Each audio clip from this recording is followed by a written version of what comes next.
আসসালামু আলাইকুম, সবাই কেমন আছেন? আলহামদুলিল্লাহ আমি ভালো আছি। মালদ্বীপ প্রবাস থেকে আপনাদের প্রিয় রাজীব ভাই।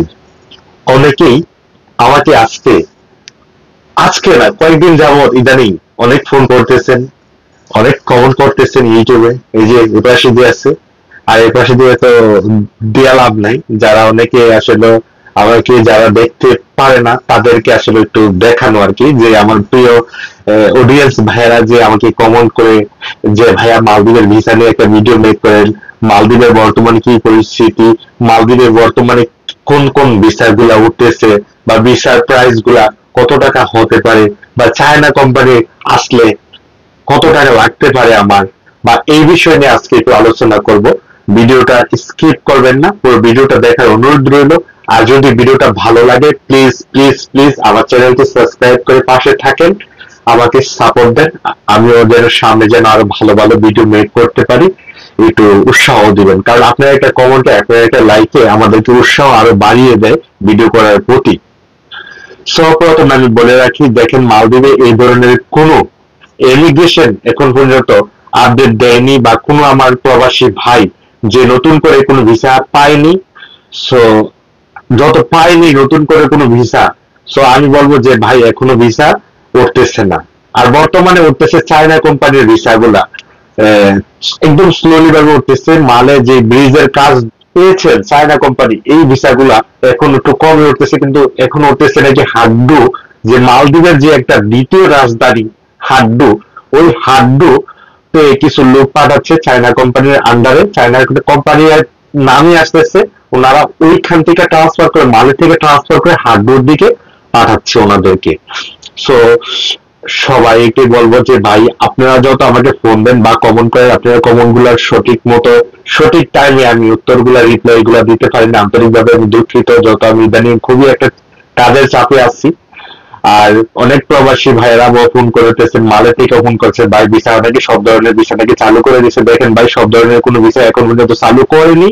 যদি করে ইনশাল্লাহ আমরা হাতে যদি দিয়ে একটা ভিসাও যদি আসে, ইনশাল্লাহ আপনাদেরকে প্রমাণ সহকারে ভিডিও দিয়ে দেবো যে ভাই সকল ধরনের ভিসা গুলা চালু হয়েছে। রিসোর্ট বলেন, বা বিভিন্ন কোম্পানি বলেন, বিভিন্ন দোকানপাট রেস্টুরেন্টের ভিসা গুলা বলেন, এইগুলা ভিসা খুলে দিয়েছে। আপনারা আপনারা আপনাদের প্রিয়জন দিয়ে আসেন, বা আত্মীয় দিয়ে আসেন, বা দালাল ধরে আসেন, বা কোনো এজেন্সি ধরে আসেন, আপনারা আসতে পারেন আবার। আর অনেকে আবার কমন করে দেখে বলতেছে ভাইয়া চায়না কোম্পানিতে আসলে কি সুযোগ সুবিধা, চায়না কোম্পানির কাজগুলা কি তাদের জন্য বলতেছি। দেখেন চায়না কোম্পানি একটা বড় একটা প্রজেক্ট পেয়েছে, প্রজেক্ট বলতে মানে ব্রিজের কাজ পেয়েছে মালে থেকে বিলিখুলি বা অন্য একটা দ্বীপে। সো ওই দ্বীপটাতে কয়েকটা মানে ব্রিজের মতো ওনারা করবে। এই কাজের জন্য অনেক বাংলাদেশি নিয়ে আসতেছে, কারণ আমার বাংলাদেশি ভাইদের অনেক ওনারা টানতেছে, ওনারা অনেক পছন্দ করে বাংলাদেশি যত হার্ড পরিশ্রম করতে পারে। এই জন্য আমার বাংলাদেশ থেকে তো অনেক লেবার মেশন আনবে। আর অনেকে কেউ নিতেছে 3,20,000, কেউ নিতেছে 3,30,000, কেউ নিতেছে 3,00,000 টাকা। যে লেবারের 10 ঘন্টা ডিউটি, আর হচ্ছে $300 ডলার বেসিক বেতন, বাংলায় প্রায় 33,000 টাকার মতো। আর মেশনের যারা কাজ মানে মেশন বলতে রাজমিস্ত্রি বোঝায়, ওই রাজমিস্ত্রির বেতন হয়েছে আপনার $350 বেতন, বেসিক বেতন। তার ভিতরে ওভারটাইম আছে, ওভারটাইম আছেই, 100% ওভারটাইম আছে। আর থাকা খাওয়া যা আছে সম্পূর্ণ দিবেন কোম্পানি। আর আপনার যে ভিসা মিসা আছে ওইগুলা আছে, ওইগুলার ফিটি সব কোম্পানি বহন করবে।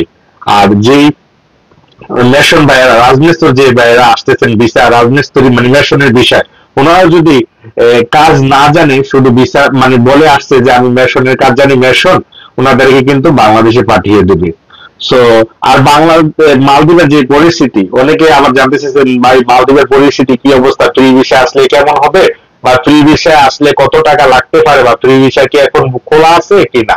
দেখেন ভাই, ফ্রি ভিসা বলতে কোনো ভিসা নেই। তারপরে যদি আপনার যে দালাল যদি বলে যে ভাই ফ্রি ভিসা তুমি এক মালিকের আন্ডারে তোমারে নিয়ে আসতেছি, তুমি এই মালিকের আন্ডারে থেকে তোমার ভিসা তুমি লাগাই রাখবা, বা তোমার ভিসার ফি তুমি নিজে দিয়ে দিবা, আমি লাগিয়ে দেবো, তখন আপনার এটা আপনার ব্যক্তিগত ব্যাপার, এটা আপনার ব্যাপার আর আপনার দালালের ব্যাপার। বা যার মাধ্যমে আপনি আসবেন সে যদি আপনাকে আপনার যে টাকা পয়সা যে দায় ঝামেলা আছে সবগুলা যদি উনি বহন করতে পারে, তাহলে আপনারা আসতে পারেন।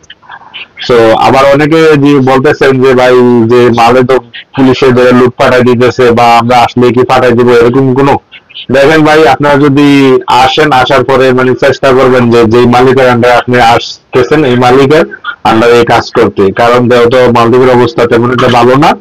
কারণ যদি এক মালিকের আন্ডারে আসেন, মানে ফ্রি ভিসা নামক ভিসা দিয়ে আসেন, আসার পরে যদি অন্য মালিকের আন্ডারে কাজ করেন, তাহলে কিন্তু আপনার পুলিশে ধরার সম্ভাবনা থেকেই যাবে। তার মানে আপনি মালিকানা আসেন, মালিকানা এসে মালিকের কাজ করেন, এটাই বেটার।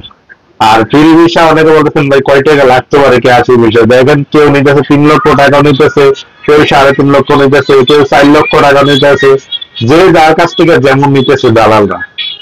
এই আজকে সর্বশেষ এই আপডেট। যদি আমাদের ভিডিও গুলো ভালো লাগে তো লাইক কমেন্ট শেয়ার করবেন, আর চ্যানেলটি সাবস্ক্রাইব করে একটু পাশে থাকবেন। তো আজকে আমাদের সমাপ্ত, ভালো থাকবেন, সবাই সুস্থ থাকবেন।